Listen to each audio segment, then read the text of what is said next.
Hi everyone, ಎಲ್ಲ ಹೇಗಿದ್ದೀರಾ? ಚೆನ್ನಾಗಿದ್ದೀರಾ ಅಂತ ಅನ್ಕೊತೀನಿ. Welcome to Charitha logs channel. ಯಾರೆಲ್ಲ ಸಬ್ಸ್ಕ್ರೈಬ್ ಮಾಡಿದೆ ವಿಡಿಯೋ ನೋಡ್ತಾರೆ, ಪ್ಲೀಸ್ ಸಬ್ಸ್ಕ್ರೈಬ್ ಮಾಡಿ, ಹಾಗೆ ಫ್ಯಾಮಿಲಿ ಫ್ರೆಂಡ್ಸ್ಗೆ ಶೇರ್ ಮಾಡಿ. ನಾನು ನಿಮಗೆ ಇವತ್ತು ತೋರಿಸ್ತಿರೋಂಥ ರೆಸಿಪಿ ಏನಪ್ಪ ಅಂತಂದರೆ ಬೆರಕೆ ಸೊಪ್ಪಿನ ಮೊಸೊಪ್ಪು, ಹಾಗೆಯೇ ಬಜ್ಜಿ ಮೆಣಸಿನ್ಕಾಯಿ. ನನಗೆ ಹಳ್ಳಿಲಿದ್ದಾಗ ಅಷ್ಟು ಸೊಪ್ಪಿನ ವ್ಯಾಲ್ಯೂ ಗೊತ್ತಿರಲಿಲ್ಲ. ಬಟ್ ಈಗ ಸಿಟಿಗೆ ಬಂದಮೇಲೆ ಅಂತೂ ಸೊಪ್ಪಿನ ವ್ಯಾಲ್ಯೂ ಅಂದರೆ ತುಂಬ ಅಂತಲೇ ಗೊತ್ತಾಗ್ಬಿಟ್ಟಿದೆ. ಯಾಕಂದರೆ ಹಳ್ಳಿಲಿದ್ದಾಗ ಸಿಟಿಲಿರೋರು ಬಂದು ಬೆರಕೆ ಸೊಪ್ಪು ಅದು ಇದು ಅಂತ ಕುಯ್ಕೊತಿದ್ದಾಗ ನಾನು ಇದೇನು ಯಾವಾಗ ಬಂದಾಗೆಲ್ಲ ಇವರು ಸೊಪ್ಪು ಅಂದ್ಕೊಂಡು ಈ ಥರ ಇದು ಮಾಡ್ತಾರೆ ಅಯ್ಯೋ ಅಂತ. ಯಾಕಂದರೆ ನಮಗೆ ಅಲ್ಲಿ ನೋಡಿ ಬೇಜಾರಾಗ್ಬಿಟ್ಟೈತೆ. ಈಗ ನಮ್ಮ ಮನೆಯಿಂದ ಯಾರು ಬರ್ತೀನಿ, ಇಲ್ಲಾಂದರೆ ಯಾರು ಬರ್ತಾರೆ ಅನ್ನೋದು ಕಂಡ್ರೆ, ಇಲ್ಲ ನಾನೇ ಹೋಗಿ ಬರ್ತೀನಿ ಅಂದರೆ ಫಸ್ಟ್ ಕೇಳೋದೆ, ಅಮ್ಮ ಸೊಪ್ಪುಗಳು ಕೊಡ್ತೀಯ, ಇಲ್ಲ ಬದನೆಕಾಯಿ ಕೊಡ್ತೀಯ, ಅದಕ್ಕೆ ಹೆಂಗೆ ಅಂತ ಕೇಳ್ತಾ ಇರ್ತೀನಿ. ಅಮ್ಮ ಅಂತೆ ಫಸ್ಟ್ ನೋಡ್ದೆ ಈಗ ಹೆಂಗಾಗೈತೆ ಅಂತ. ನನಗೂ ಇವಾಗಲೇ ಗೊತ್ತಾಗಿದ್ದು ಸಿಟಿಗೆ ಬಂದಮೇಲೆ ಬೆರಕೆ ಸೊಪ್ಪಿನ ಮೇಲೆ. ಇಲ್ಲಿ ಅಮ್ಮ ನನಗೆ ಬೆರಕೆ ಸೊಪ್ಪನ್ನ ಕೊಟ್ಟು ಕಳಿಸಿದ್ರು. ಮೊಸೊಪ್ಪಿನ ಸೊಪ್ಪು, ಗಂಟೆ ಸೊಪ್ಪು, ಹಾಗೆಯೇ ಅಣ್ಣೆ ಸೊಪ್ಪು ಸ್ವಲ್ಪ. ನಂಗೆ ಜಾಸ್ತಿ ಎಣ್ಣೆ ಸೊಪ್ಪು ಹಾಕಿದ್ರೆ ಶೀತ ಆಗುತ್ತೆ ಅಂತ ಸ್ವಲ್ಪ ಕೊಟ್ಟು ಕಳಿಸಿದ್ರು. ಈಗ ಅದಕ್ಕೆ ತೊಳೆದಿಟ್ಕೊಂಡಿದ್ದೀನಿ. ಈಗ ಅದಕ್ಕೆ 3 ಥರ ಬೇಳೆ ತೊಗೊಂಡಿದ್ದೀನಿ. ಹೆಸರು ಬೇಳೆ, ಹಾಗೆ ಮೈಸೂರು ಬೇಳೆ, ತೊಗರಿಬೇಳೆ, 1 ಟೊಮೊಟೊ, 1 ಇಡಿ ಆಗುವಷ್ಟು ನಾಟಿ ಈರುಳ್ಳಿ, ಹಾಗೆಯೇ ಸ್ವಲ್ಪ ಬೆಳ್ಳುಳ್ಳಿ, ಹಸಿಮೆಣಸಿನ್ಕಾಯಿ, ಹಾಗೆ ಕಾಯಿಚೂರು, ಸ್ವಲ್ಪ ಸಾಂಬಾರು ಪುಡಿ. ಹಾಗೆಯೇ ನಾನಿಲ್ಲಿ ನಾಟಿ ಈರುಳ್ಳಿನ ಜಜ್ಜಿಟ್ಕೊಂಡಿದ್ದೀನಿ ಈ ಥರ 1.5 ಇಡಿ ಆಗುವಷ್ಟು. ಹಾಗೆಯೇ ಒಣಮೆಣಸಿನ್ಕಾಯಿ, ಕರಿಬೇವಿನ ಸೊಪ್ಪು, ಕಾಯಿಚೂರು, ಸ್ವಲ್ಪ ಕೊತ್ತಂಬರಿ ಸೊಪ್ಪು, ಹಾಗೆ ಸ್ವಲ್ಪ ಸಾಸಿವೆ, ಹಾಗೆ ಬದನೆಕಾಯಿನ ಉದ್ದುದ್ದು ಕಟ್ ಮಾಡಿ ಇಟ್ಕೊಂಡಿದ್ದೀನಿ. ಈ ರೀತಿ ಪುಟ್ಟದಾಗಿ ಆಲೂಗಡ್ಡೆನೂ ಕೂಡ ಕಟ್ ಮಾಡಿ ಇಟ್ಕೊಂಡಿದ್ದೀನಿ. ನಾನು ಮೆಣಸಿನ್ಕಾಯಿನ ಇಲ್ಲಿ ಒಂದು 5 ತೊಗೊಂಡಿದ್ದೀನಿ. ಯಾಕಂದರೆ ನಾವು ಇರೋರೇ 3 ಜನ ಆಗಿರೋದ್ರಿಂದ ಒಂದರಲ್ಲೇ ನಾನು 4 ಭಾಗ ಮಾಡ್ತೀನಿ. ಆ ಕಾರಣಕ್ಕೇ ನನಗೆ ಇಲ್ಲಿ ಜಾಸ್ತಿ ಅವಶ್ಯಕತೆ ಇಲ್ಲ. ಯಾಕಂದರೆ ನಮ್ಮ ಮನೇಲಿ ನಾವು ತಿನ್ನೋದೇ ಒಂದು 2 ಅದರಂತೂ ನಮ್ಮ ಯಜಮಾನರು ಸರಿಯಾಗಿ ತಿನ್ನೋದೇ ಇಲ್ಲ. ಒಂದು 2 ತಿಂದ್ಬಿಟ್ಟು ಸುಮ್ಮನೆ ಆಗ್ತಾರೆ. ತಿನ್ನೋಳು ಒಬ್ಬಳೇ ನಾನೇ. ಬಟ್ ನನಗೆ ಒಂದು ಸ್ವಲ್ಪ ಎಣ್ಣೆ ಜಾಸ್ತಿ ಆದರೆ ಸ್ವಲ್ಪ ಕೆಮ್ಗಿಮ್ ಬಂದುಬಿಟ್ರೆ ಅನ್ನೋ ಕಾರಣಕ್ಕೆ ನಾನು 1-2 ತಿನ್ಕೊತೀನಿ. ನನ್ನ ಮಗಳು ಅಷ್ಟೇ ಜಾಸ್ತಿ ಕೊಡೋಲ್ಲ. ಅವಳಿಗೂ 1-2 ಅವಳು ತಿಂತಾಳೆ. ಆ ಕಾರಣಕ್ಕೆ ಇಲ್ಲಿ ನಾನು ಸ್ವಲ್ಪ ತೊಗೊಂಡಿದ್ದೀನಿ. ಹಾಗೆಯೇ ನಾನೆಲ್ಲ ಒಂದು ಸ್ವಲ್ಪ ನೀರಿಗೆ ನಾನಿಲ್ಲಿ ಸ್ವಲ್ಪ ಹೆಚ್ಚಾಗಿ ಉಪ್ಪು ಹಾಕಿಟ್ಕೊಂಡಿದ್ದೀನಿ. ಯಾಕಂತ ಅಂದರೆ ಅದಕ್ಕೆ ನೆನೆಸಿ ಇಡೋದ್ರಿಂದ ಮೆಣಸಿನ್ಕಾಯಿನ ಖಾರನೂ ಕೂಡ ತುಂಬ ಖಾರ ಇದ್ದರೆ ಮೆಣಸಿನ್ಕಾಯಿ ಸ್ವಲ್ಪ ಕಮ್ಮಿ ಆಗುತ್ತೆ. ಖಾರನೂ ಕೂಡ ಉಪ್ಪು ಹೀರ್ಕೊಳ್ಳುತ್ತೆ, ಉಪ್ಪೆಲ್ಲ ಹಿಡ್ಕೊಂಡು ಅನ್ನೋ ಕಾರಣಕ್ಕೆ. ಇಲ್ಲಿ ಹಾಗೆಯೇ ನಾನು ಒಳಗಡೆ ಇರೋ ಬೀಜನೂ ಕೂಡ ತೆಗೆದಿಡ್ತಿದ್ದೀನಿ. ಯಾಕಂತ ಅಂದರೆ ಖಾರ ಬರೋದೇ ಮೇಯ್ನಾಗಿ ಮೆಣಸಿನ್ಕಾಯಿದ ಬೀಜದಿಂದ. ಆ ಕಾರಣಕ್ಕೆ ನಾನಿಲ್ಲಿ ಅದನ್ನು ಕೂಡ ತೆಗೆದು ಈ ರೀತಿ ಸ್ವಲ್ಪ ಮಧ್ಯಕ್ಕೆ ಕಟ್ ಮಾಡಿಕೊಂಡು ಇಟ್ಕೊತಾ ಇದ್ದೀನಿ. ನಾನು ಒಂದೊಂದನ್ನು 4 8 ಭಾಗನೇ ಮಾಡ್ಕೊತಾ ಇದ್ದೀನಿ. ಉದ್ದುದ್ದು ಕಟ್ ಮಾಡ್ಕೊತಲ್ಲ, ನಾನು ಅಡ್ಡಡ್ಡು ಕಟ್ ಮಾಡ್ಕೊತಿದ್ದೀನಿ. ಯಾಕಂತ ಅಂದರೆ ನಾನು ಸ್ವಲ್ಪ ಜಾಸ್ತಿ ದೊಡ್ಡ ಪಾತ್ರೆ ತೊಗೋಬೇಕಾಗುತ್ತೆ. ಇಷ್ಟಕ್ಕೆ ದೊಡ್ಡ ಪಾತ್ರೆ ತೊಗೊಂಡು ಜಾಸ್ತಿ ಎಣ್ಣೆ ಬಿಟ್ಕೊಂಡು ಮಾಡೋಕ್ಕಾಗತ್ತೆ. ಆ ಕಾರಣಕ್ಕೆ ನಾನು ಮಧ್ಯೆ ಕಟ್ ಮಾಡಿ ಇಟ್ಕೊತಾ ಇದ್ದೀನಿ. ನಾವೇನಿಲ್ಲಿ ಮಾರೋದಕ್ಕೆ ಅಂತ ಇಡ್ತಾ ಇಲ್ವಲ್ಲ, ನಮಗೆ ಅನ್ನೋ ಕಾರಣಕ್ಕೆ ನಾನಿಲ್ಲಿ ಅರ್ಧಕ್ಕೆ ಕಟ್ ಮಾಡಿ ಇಟ್ಕೊಂಡು ಮಾಮೂಲಿ ಬಜ್ಜಿ ಮೆಣಸಿನ್ಕಾಯಿನ ಕಟ್ ಮಾಡಿ ಇಟ್ಕೊತಾ ಇದ್ದೀನಿ. ನಮ್ಮ ಮನೇಲಿ ನಮ್ಮ ಯಜಮಾನ್ರಿಗಂತೂ ಬೋಂಡ ಬಜ್ಜಿ ಅಂದ್ರೇ ಅಲರ್ಜಿ ಅಂತಲೇ ಹೇಳ್ಬೋದು. ಅವ್ರು ಜಾಸ್ತಿ ತಿನ್ನೋದೇ ಇಲ್ಲ. ತುಂಬ ಅಂದರೆ ತುಂಬ ರೇರ್ ಅವ್ರು ತಿನ್ನೋದು. ತಿಂತೀನಿ ಅಂತ ಅನ್ಸೋದೇ ಅವ್ರಿಗೆ ರೇರು. ಬಟ್ ನನಗೆ ಹಂಗಲ್ಲ. ಬಜ್ಜಿ ಅದ್ರ ಸ್ಮೆಲ್ ಬರ್ತಾಯಿದ್ರೆ ನನಗೆ ತಿನ್ನಬೇಕು ಅನಿಸುತ್ತೆ. ಆ ರೀತಿ ನಾನಂತೂ.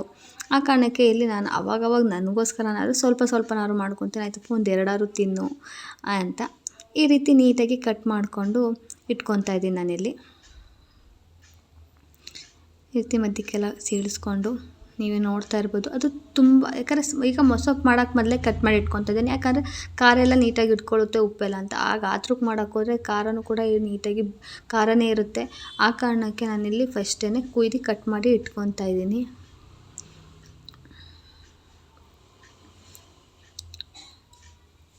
ಈ ರೀತಿ ಎಲ್ಲ ನೀಟಾಗಿ ಕಟ್ ಮಾಡಿ ಇಟ್ಕೊಂಡ್ಮೇಲೆ ಈಗ ಸಾಂಬಾರಿಗೆ ಏನೇನೆಲ್ಲ ಬೇಕು ಅಂತ ಹೇಳಿದ್ದೀನಲ್ಲ, ಈಗ ಅದಕ್ಕೆ ಸ್ವಲ್ಪ ಬೇಳೆ ತೊಗೊಂಡಿದ್ದಕ್ಕೆ ಅದನ್ನು ನೀಟಾಗಿ ಚೆನ್ನಾಗಿ ತೊಳೆದು ಈಗ ಅದಕ್ಕೂ ನೀರು ಹಾಕ್ಕೊಂಡು ನೀಟಾಗಿ ತೊಳ್ಕೊಬೇಕು.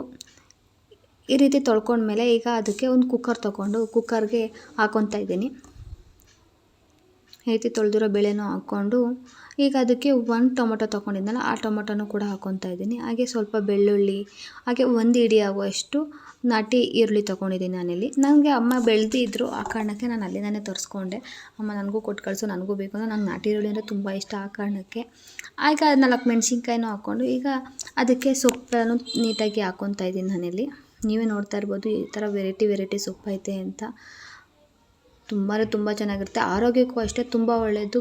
ಗಂಟೆ ಸೊಪ್ಪೆಲ್ಲ ಗಂಟ್ಲು ನೋವು ಏನಾರು ಬಂದಾಗ ಸಾಂಬಾರು ಇಲ್ಲ ಈ ಥರ ಮೊಸೊಪ್ಪು ಏನಾರು ಮಾಡಿಕೊಂಡ್ರೆ ತುಂಬ ಚೆನ್ನಾಗಿರುತ್ತೆ. ಹಾಗೆಯೇ ಗಂಟ್ಲು ನೋವು ಕೂಡ ಕಡಿಮೆ ಆಗುತ್ತೆ. ಅದಕ್ಕೆ ಎಷ್ಟು ಬೇಕು ಸ್ವಲ್ಪ ನೀರು ಹಾಕ್ಕೊಳ್ಳಿ. ಯಾಕಂದರೆ ಬೇಳೆ ಬೇಯೋಷ್ಟಕ್ಕಷ್ಟೇ ನೀರು ಬೇಕಾಗಿಲ್ಲ. ಸೊಪ್ಪೇನು ಬೇಗ ಅಳ್ದೋಗ್ಬಿಡುತ್ತೆ. ಈಗ ಅದನ್ನು ಒಂದು 3-4 ಕೂಗಿಸ್ಕೊಂಡಿದ್ದೀನಿ. ಯಾಕಂದರೆ ಬೇಳೆ ಚೆನ್ನಾಗಿ ಬೇಯಬೇಕಲ್ಲ ಅನ್ನೋ ಕಾರಣಕ್ಕೆ. ನೀವೇ ನೋಡ್ತಾ ಇರ್ಬೋದು ಸೊಪ್ಪಂತೂ ತುಂಬ ಅಳ್ದೋಗ್ಬಿಟ್ಟೈತೆ. ಹಾಗೆಯೇ ಬೇಳೆನೂ ಅಷ್ಟೇ ಚೆನ್ನಾಗಿ ಬೆಂದಿದೆ, ಟೊಮೊಟೊ ಎಲ್ಲ. ಈಗ ಅದನ್ನೆಲ್ಲ ನೀಟಾಗಿ ರುಬ್ಕೋಬೇಕು. ಈಗ ಅದಕ್ಕಿಂತ ಮೊದಲೇ ನಾನಿಲ್ಲಿ ಫಸ್ಟು ನೀಟಾಗಿ ಅದನ್ನು ಕೈಯಲ್ಲೇ ಒಂದು ಸ್ವಲ್ಪ ನೀಟಾಗಿ ನೋಡ್ತಾಯಿದ್ದೀನಿ ಬೆಂದೈತಾ ಏನು ಅಂತ. ಈ ರೀತಿ ನೀಟಾಗಿ ಎಲ್ಲ ನೋಡ್ಕೊಂಡ್ಮೇಲೆ ನೀಟಾಗೆಲ್ಲ ಬೆಂದಿತ್ತು, ನೀರೆಲ್ಲ ಹೀರ್ಕೊಬಿಟ್ಟಿತ್ತು. ಅದನ್ನೇ ಆಲ್ರೆಡಿ ನೀರು ಹಾಕೋ ಅವಶ್ಯಕತೆಯೇ ಇರಲಿಲ್ಲ ಆ ರೀತಿ. ಈಗ ಅದಕ್ಕೆ ಫಸ್ಟು ರುಬ್ಕೋಬೇಕಲ್ಲ, ಆ ಕಾರಣಕ್ಕೆ ನಾನಿಲ್ಲಿ ಕಾಯಿ ಮತ್ತು ಹುಡಿ ಹಾಕ್ಕೊತಿದ್ದೆ. ನೀವೇನಾದ್ರು ಕಾಯಿನ ತುರಿದ್ಬಿಟ್ಟು ಹಾಕ್ಕೊಂಡಿದ್ರೆ ಒಂದೇ ಸಲ ಡೈರೆಕ್ಟು ಸೊಪ್ಪನ್ನು ಕೂಡ ಅದಕ್ಕೆ ತುಂಬ್ಕೊಳ್ಳಿ. ಇಲ್ಲ ಅಂತ ಅಂದರೆ ಈ ಥರ ಕಟ್ ಮಾಡಿ ಏನಾದ್ರು ಇಟ್ಕೊಂಡಿದ್ರೆ ಸ್ವಲ್ಪ ಹುಡಿ ಹಾಕ್ಕೊಂಡು ಈಗ ಅದನ್ನು ಫಸ್ಟು ಒಂದು ಸಲ ಗ್ರೈಂಡ್ ಮಾಡ್ಕೋಬೇಕಾಗತ್ತೆ. ಈ ರೀತಿ ಗ್ರೈಂಡ್ ಮಾಡಿಕೊಂಡು ದಪ್ಪ ಥರನ ಈಗ ಅದಕ್ಕೆ ಸೊಪ್ಪು ಹಾಕ್ಕೊತಾ ಇದ್ದೀನಿ ನಾನು. ಸೊಪ್ಪು ಹಾಗೆಯೇ ಬೇಳೆ ಎಲ್ಲ ಇತ್ತಲ್ಲ ಫುಲ್ ಅದನ್ನೆಲ್ಲ ಹಾಕ್ಕೊಂಡು ಸ್ವಲ್ಪ ನೀರನ್ನು ಕೂಡ ಆ್ಯಡ್ ಮಾಡ್ಕೊತೀನಿ ನಾನು. ಯಾಕಂದರೆ ನನಗೆ ಅಲ್ಲಿ ನೀರೇ ಇಲ್ಲ ಒಂದು ಸ್ವಲ್ಪನೂ, ಎಲ್ಲ ಹೀರ್ಕೊಬಿಟ್ಟೆ, ಎಲ್ಲ ಸುಂಡೋಗ್ಬಿಟ್ಟೈತೆ, ಎಲ್ಲ ಬೇಳೆ ಬೇಯೋದಕ್ಕೆ ಸಾಕಾಗೈತೆ. ಆ ಕಾರಣಕ್ಕೆ ನಾನಿಲ್ಲಿ ಸ್ವಲ್ಪ ಬಿಸಿ ನೀರನ್ನ ಕೂಡ ಹಾಕ್ಕೊಂಡು ಗ್ರೈಂಡ್ ಮಾಡ್ಕೊತೀನಿ. ಈ ರೀತಿ ಗ್ರೈಂಡ್ ಮಾಡ್ಕೊಂಡ್ಮೇಲೆ ಈಗ ಅದಕ್ಕೆ ನಾನೀಗ ಒಗ್ಗರಣೆ ಹಾಕ್ತಾಯಿದ್ದೀನಿ. ಈಗ ಸ್ವಲ್ಪ ಅದಕ್ಕೆ ಎಣ್ಣೆ ಹಾಕ್ಕೊತಿದ್ದೆ. ಅದನ್ನು ನೀಟಾಗಿ ಫಸ್ಟೇ ನಾನು ಬೇಯಿಸ್ಕೊಂಡಿದ್ನಲ್ಲ ಆ ಕುಕ್ಕರ್ನ ಸ್ವಲ್ಪ ನೀಟಾಗಿ ತೊಳೆದು ಅದ್ರ ನೀರನ್ನೇ ಹಾಕ್ಕೊಂಡಿದ್ದೆ. ಆ ಕಾರಣಕ್ಕೆ ಈಗ ಅದನ್ನು ನೀಟಾಗಿ ತೊಳ್ಕೊಂಡು ಈಗ ಅದೇ ಪಾತ್ರೆಗೆ ನಾನಿಲ್ಲಿ ಸ್ವಲ್ಪ ಎಣ್ಣೆ ಹಾಕ್ಕೊಂಡು ಅದು ಬಿಸಿ ಆದಮೇಲೆ ಸ್ವಲ್ಪ ಸಾಸಿವೆ ಹಾಕ್ಕೊತಾ ಇದ್ದೀನಿ. ಚಿಟಪಟ ಅಂತ ಸಾಸಿವೆ ಹಾಕ್ಕೊಂಡು ಈಗ ಅದಕ್ಕೆ ಸ್ವಲ್ಪ ಮೆಣಸಿನ್ಕಾಯಿನ ಒಣಮೆಣ್ಸಿನ್ಕಾಯಿ ಹಾಕ್ಕೊತಿದ್ದೀನಿ. ಒಂದು 4ರಿಂದ 5 ಮೆಣಸಿನ್ಕಾಯಿ ತೊಗೊಂಡಿದ್ದೀನಿ ನಾನು. ಈಗ ಅದೇ ಥರ ಕಟ್ ಮಾಡಿ ಇಟ್ಕೊಂಡು ಹಾಕ್ಕೊತಾ ಇದ್ದೀನಿ. ಈಗ ಅದಕ್ಕೆ ಸ್ವಲ್ಪ ಕರಿಬೇವಿನ ಸೊಪ್ಪು ಹಾಕ್ಕೊಂಡು ಚಿಟಪಟ ಅನ್ಸ್ಕೊಂಡು ಈಗ ಅದಕ್ಕೆ ನಾನು ಸ್ವಲ್ಪ ಕಾಯಿ ಚೂರನ್ನ ಕಟ್ ಮಾಡಿ ಇಟ್ಕೊಂಡಿದ್ದೀನಿ. ಇದು ನಮ್ಮ ಕಡೆ ಹಾಕಲ್ಲ, ಆಲ್ಮೋಸ್ಟು ಮನೋರ ಮನೆ ಕಡೆ ಹಾಕ್ತಾರೆ. ಬಟ್ ಮನೋಗೆ ಆ ರೀತಿ ಹಾಕಿದ್ರೆ ತುಂಬ ಇಷ್ಟ. ಈಗ ನನಗೆ ಬಂದಮೇಲೆ ನನಗೂ ಅದೇ ಅಭ್ಯಾಸ ಆಗ್ಬಿಟ್ಟೈತೆ. ಈ ರೀತಿ ನೀಟಾಗಿ ಬೇಯಿಸ್ಕೋಬೇಕು. ಈಗ ಅದು ನೀಟಾಗಿ ಫ್ರೈ ಆಗ್ತಿದ್ದಂಗೆ ಈಗ ಅದಕ್ಕೆ ನಾನು ಈರುಳ್ಳಿನ ಜಜ್ಜಿಟ್ಕೊಂಡಿದ್ನಲ್ಲ ಆ ಈರುಳ್ಳಿನೂ ಕೂಡ ಇಲ್ಲಿ ಹಾಕ್ಕೊತಾ ಇದ್ದೀನಿ. ಬಟ್ ಅಲ್ಲೇ ಸ್ಕಿಪ್ ಆಗಿದೆ, ಈರುಳ್ಳಿ ಎಲ್ಲನೂ ಬೆಂದಮೇಲೆ ನಾನೀಗ ಬದನೆಕಾಯಿ ಹಾಕ್ಕೊತಾ ಇದ್ದೀನಿ. ಆಲೂಗಡ್ಡೆ ಬದನೆಕಾಯಿನೂ ಕೂಡ ಹಾಕ್ಕೊತಾ ಇದ್ದೆ. ನಾನು ಇಲ್ಲಿ ಈರುಳ್ಳಿ ಎಲ್ಲ ಹಾಕ್ಕೊಂಡಿರೋದು ಸ್ಕಿಪ್ ಆಗಿಬಿಟ್ಟೈತೆ, ನೋಡಿಕೊಂಡೆ ಇಲ್ಲ ವೀಡಿಯೋನ. ಅದೇ ಆಟೋಮೆಟಿಕ್ಕಾಗಿ ಅದು ಆಫ್ ಆಗಿಬಿಟ್ಟಿತ್ತು, ಆ ಕಾರಣಕ್ಕೆ ಇಲ್ಲಿ ಸ್ಕಿಪ್ ಆಗಿದೆ. ಈಗ ಅದಕ್ಕೆ ಆಲೂಗಡ್ಡೆ ಬದನೆಕಾಯಿ ಎಲ್ಲ ಹಾಕ್ಕೊಂಡು ನೀಟಾಗಿ ಫ್ರೈ ಮಾಡ್ಕೊಳ್ಳೋಣ.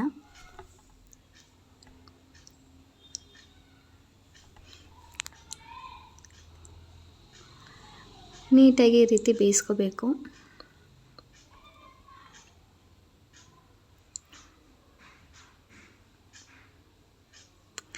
ನೀಟಾಗಿ ಈಗ ಚೆನ್ನಾಗಿ ಬೇಯ್ತೈತೆ.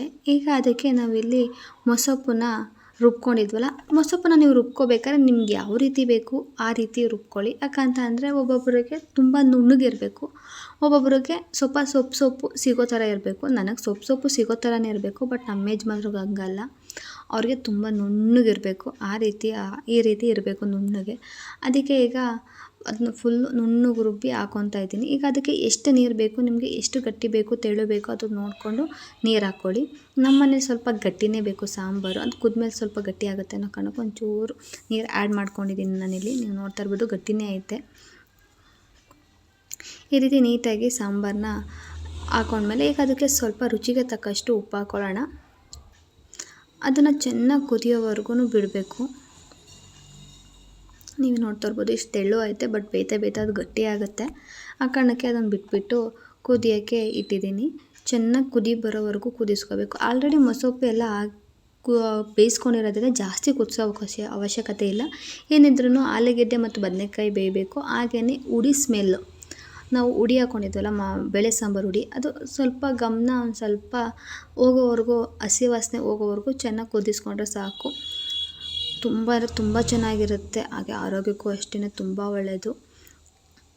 ಆ ಕಾರಣಕ್ಕೆ ಇಲ್ಲಿ ಚೆನ್ನಾಗಿ ನೀಟಾಗಿ ಕುದಿಸ್ಕೊಂಡು ನಮ್ಮ ಮನೇಲಂತೂ ಅವಾಗವಾಗ ಮಾಡ್ತಾನೆ ಇರ್ತೀವಿ. ಯಾಕಂದರೆ ನಮ್ಮ ಮನೇಲಿ ಸ್ವಲ್ಪ ಮೊಸಪ್ಪು ಅಂದರೆ ಇಷ್ಟಪಡೋದು ಜಾಸ್ತಿ ನಾವೆಲ್ಲ. ಆ ಕಾರಣಕ್ಕೆ ನಾನು ಮನೇಲಿ ಸ್ವಲ್ಪ ಆಗಾಗ ಮಾಡ್ತಾಯಿರ್ತೀನಿ. ಊರಿಗೆ ಹೋದಾಗ ತೊಗೊಬರೋದು ಮಾಡ್ತಾಯಿರ್ತೀವಿ. ಈಗ ಅದಕ್ಕೆ ಈಗ ಚೆನ್ನಾಗಿ ಕುದ್ದೈತೆ ಎಲ್ಲ ಆದಮೇಲೆ ಈಗ ಲಾಸ್ಟಲ್ಲಿ ಸ್ವಲ್ಪ ಪುದೀನ ಅಲ್ಲ ಕೊತ್ತಂಬರಿ ಸೊಪ್ಪು ಹಾಕ್ಕೊತಾ ಇದ್ದೀನಿ ಲಾಸ್ಟಲ್ಲಿ. ಈಗ ಅದನ್ನು ಎತ್ತಿಟ್ಟು ಈಗ ಅದಕ್ಕೆ ಬಜ್ಜಿಗೆ ಹಾಕೋಬಿಡೋಣ ಅಂತಂದ್ಬಿಟ್ಟು ಬಜ್ಜಿಗೆ ಇಲ್ಲಿ ಹಸಿಟ್ಟು ಹಾಕ್ಕೊತಾ ಇದ್ದೀನಿ. ಬಜ್ಜಿ ಮಾಡ್ಕೊಳ್ಳೋಕೆ ಈಗ ಸ್ವಲ್ಪ ಹಸಿಟ್ಟು ತೊಗೊಂಡು ಅದಕ್ಕೆ ಸ್ವಲ್ಪ ಉಪ್ಪು, ಸ್ವಲ್ಪ ಸೋಡಾ ಹಾಕ್ಕೊತಾ ಇದ್ದೀನಿ ನಾನಿಲ್ಲಿ. ಒಂದು ಚಿಟಿಕೆಯಷ್ಟು ಸೋಡಾ ಹಾಕ್ಕೊಂಡು ಈಗ ಅದಕ್ಕೆ ಸ್ವಲ್ಪ ಜೀರಿಗೆನ ಸ್ವಲ್ಪ ಚೆನ್ನಾಗಿ ಇದು ಮಾಡಿ ಹಾಕ್ಕೊತಾ ಇದ್ದೀನಿ ಅದನ್ನು ಕೂಡ. ಈಗ ಅಜ್ವೈನ್ ಕೂಡ ಹಾಕ್ಕೊತಾ ಇದ್ದೀನಿ. ಓಂ ಕಾಳು ಅಂತಲೂ ಅಂತೀವಿ ನಮ್ಮ ಕಡೆ. ಅಜ್ವೈನ್ ಇಲ್ಲಾಂದ್ರೆ ಅದೇನೇ ಓಂ ಕಾಳು ಎರಡೂ ಒಂದೇ ನೇಮು. ಈಗ ಅದನ್ನು ಹಾಕ್ಕೊಂಡು ಸ್ವಲ್ಪ ನೀರು ಹಾಕ್ಕೊಂಡು ಈಗ ಅದಕ್ಕೆ ಮಿಕ್ಸ್ ಮಾಡ್ಕೋಬೇಕು ನೀಟಾಗಿ. ನಿಮ್ಗೆ ಯಾವ ಅದಕ್ಕೆ ಬೇಕೋ ಆ ಅದಕ್ಕೆ ಮಾಡ್ಕೊಳ್ಳಿ. ಬಜ್ಜಿ ಅಲ್ವಾ, ಸ್ವಲ್ಪ ತೆಳು ಒಬ್ಬೊಬ್ರಿಗೆ ತೆಳು ಬೇಕು ಅಂದ್ರೆ ತೆಳು ಮಾಡ್ಕೊಳ್ಳಿ, ಇಲ್ಲ ಗಟ್ಟಿ ಇರಬೇಕು ಅಂದ್ರೆ ಗಟ್ಟಿ ಮಾಡ್ಕೊಳ್ಳಿ. ಇಲ್ಲ ನಾನು ಸ್ವಲ್ಪ ಮೀಡಿಯಮಾಗಿ ಮಾಡ್ಕೊಂಡಿದ್ದೀನಿ. ಸ್ವಲ್ಪ ನೀರು ಹಾಕ್ಕೊಂಡೆ ಕಲಿಸ್ಕೊಳ್ಳಿ. ಯಾಕಂದ್ರೆ ಸ್ವಲ್ಪ ಜಾಸ್ತಿ ನೀರು ಆಗೋರು ತೆಳು ಆಗಿಬಿಡುತ್ತೆ. ತಿರ್ಗಿ ಮತ್ತೆ ಹಸಿಟ್ಟು ಉಪ್ಪು ಎಲ್ಲ ಆ್ಯಡ್ ಮಾಡ್ಕೋಬೇಕಾಗುತ್ತೆ, ಸೋಡಾ ಎಲ್ಲನೂ.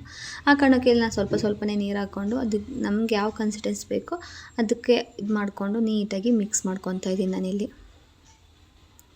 ನೀವೇ ನೋಡ್ತಾ ಇರ್ಬೋದು ನೀಟಾಗಿ ಚೆನ್ನಾಗಿ ಬಂದೈತೆ ಬಜ್ಜಿಗೆ. ಈಗ ನಾನು ಸ್ವಲ್ಪ ಕಾಯೋಕ್ಕೆ ಬಾಣಲಿ ಇಟ್ಕೊಂಡು ಈಗ ಅದಕ್ಕೆ ಎಣ್ಣೆ ಹಾಕ್ಕೊತಾ ಇದ್ದೀನಿ ನಾನಿಲ್ಲಿ. ಈಗ ನೀಟಾಗಿ ಎಣ್ಣೆ ಕಾಯ್ತೈತೆ. ಈಗ ಅದಕ್ಕೆ ನಾನು ಬಜ್ಜಿಗೆ ಎಲ್ಲ ಉಣಿಯಾಕೆ ಇಟ್ಕೊಂಡಿದ್ನಲ್ಲ, ಉಪ್ಪು ಮತ್ತು ನೀರು ಹಾಕಿ ಈಗ ಅದನ್ನು ನೀಟಾಗಿ ಎತ್ತಿಟ್ಕೊತಾ ಇದ್ದೀನಿ. ಯಾಕಂದರೆ ಅದರಲ್ಲೇ ಬಿಟ್ಟರೆ ಬಜ್ಜಿ ಹಾಕ್ಬೇಕಾದ್ರೆ ಎಲ್ಲ ಫುಲ್ ಬಜ್ಜಿದು ಹಿಟ್ಟೆಲ್ಲ ನೀರಾಗಿಬಿಡುತ್ತೆ. ಅದು ಎತ್ಕೊತ ಅದ್ರ ನೀರೆಲ್ಲ ಅದಕ್ಕೆ ಮಿಕ್ಸ್ ಆಗಿ, ಆ ಕಾರಣಕ್ಕೆ ಫಸ್ಟೇ ನಾನು ಇದು ಎತ್ತಿ ಒಂದು ತಟ್ಟೆಗೆ ಹಾಕ್ಕೊಂಡು ಇಟ್ಕೊತಾ ಇದ್ದೀನಿ. ಈಗ ಬಜ್ಜಿಗೆ ನೋಡ್ತಾ ಇದ್ದೀನಿ ಎಣ್ಣೆ ಕಾದಿದೆಯಲ್ಲ ಅಂತ ಸ್ವಲ್ಪ ಹಾಕಿದ್ರೆ ಅದು ಮೇಲೆ ಬರುತ್ತೆ, ಆಮೇಲೆ ಇದು ಮಾಡ್ತಾ ಇರುತ್ತೆ. ಈಗ ಅದು ನೋಡಿಕೊಂಡು ಈಗ ಒಂದೊಂದೇ ಬಜ್ಜಿನ ಈ ಥರ ಅಜ್ಜಿ ಎತ್ಕೊಂಡು ಹಾಕ್ಕೊತಾ ಇದ್ದೀನಿ ನಾನಿಲ್ಲಿ. ತುಂಬ ಅಂದರೆ ತುಂಬ ಚೆನ್ನಾಗಿರುತ್ತೆ. ಮೊಸೊಪ್ಪಿಗಂತೂ ಜೊತೆಲಿ ನಂಚ್ಕೊಂಡು ತಿಂತಾಯಿದ್ರಂತೂ. ಒಂದ್ಸಲ ನೀವು ಟ್ರೈ ಮಾಡಿ ಹೇಗಿದೆ ಏನು ಅಂತೇಳಿ ಕಮೆಂಟ್ ಮಾಡಿ. ತುಂಬ ಅಂದರೆ ತುಂಬ ಒಳ್ಳೆಯದು. ಹಾಗೆಯೇ ಬಜ್ಜಿ ಮೆಣಸಿನ್ಕಾಯಿ ಕೂಡ ಅಂತ ಅಂದರೆ ಚಳಿಗಾಲದಲ್ಲಿ ಬಿಸಿ ಕಾಫಿ ಜೊತೆ ತಿಂತಾಯಿರಂತೂ ಇನ್ನೂ ಚೆನ್ನಾಗಿರುತ್ತೆ.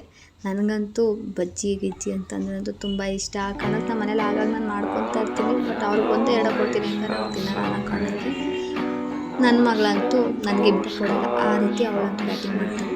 ಈ ರೀತಿ ಗೋಲ್ಡನ್ ಕಲರ್ ಬರೋವರೆಗೂ ನೀಟಾಗಿ ತಿರುಗಿಸ್ಕೊಂಡು ಬೇಯಿಸ್ಕೊಳ್ಳಿ ಎರಡು ಕಡೆನೂ. ಒಂದು ಕಡೆ ಬೇಯಿದ್ರೆ ಹಿಟ್ಟು ಒಳಗಡೆ ಬೆಂದಿರಲ್ಲ, ಆ ಕಾರಣಕ್ಕೆ ಎರಡು ಕಡೆನೂ ನೀಟಾಗಿ ಈ ಥರ ದಬ್ಬಕೊಂಡು ನೀಟಾಗಿ ಬೇಯಿಸ್ಕೊಳ್ಳಿ.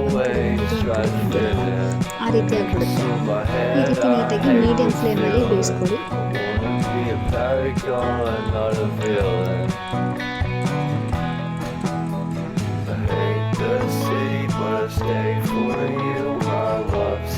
ವ್ಯಾಲ್ಯೂ ಅನ್ನೋದು ಯಾವಾಗ ಗೊತ್ತಾಗುತ್ತೆ ನನಗೆ, ಅದು ಆ ಸಿಚುವೇಶನ್ ಬಂದಾಗಲೇ ಗೊತ್ತಾಗೋದು ಅಂತ ಹೇಳ್ತಾರೆ.